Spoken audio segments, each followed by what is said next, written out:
അയ്യപ്പന്റെ തിരുസന്നിധിയിൽ 18-ാം പടിക്ക് താഴെ എരിയുന്ന അഗ്നികുണ്ഠമാണ് മഹാ ആഴി. ആകാശത്തോളം പടരുന്ന ആഴിയിലെ അഗ്നിഗോളങ്ങൾ സന്നിധാനത്ത് ദർശനത്തിനെത്തുന്ന അയ്യപ്പ ഭക്തർക്ക് ചൈതന്യമേകുന്ന കാഴ്ചയാണ്.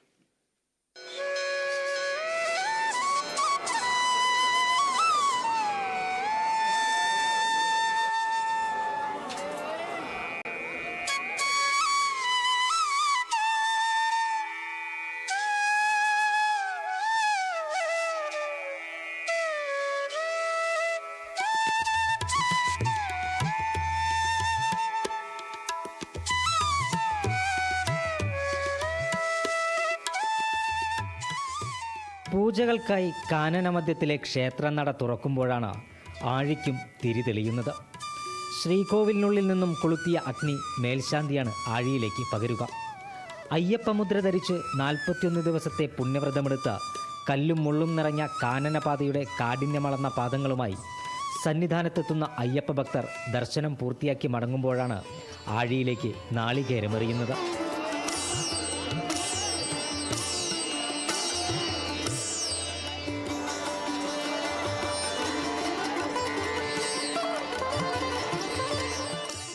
ശരണമന്ത്രങ്ങളോടെ ഇരുമുടിക്കെട്ടിൽ നെയ്ത്തേങ്ങയുമായി മലയിലെത്തുന്ന സ്വാമിമാർ നെയ് ശ്രീകോവിലിലെ അയ്യപ്പ വിഗ്രഹത്തിൽ അഭിഷേകത്തിനായി സമർപ്പിക്കുന്നു.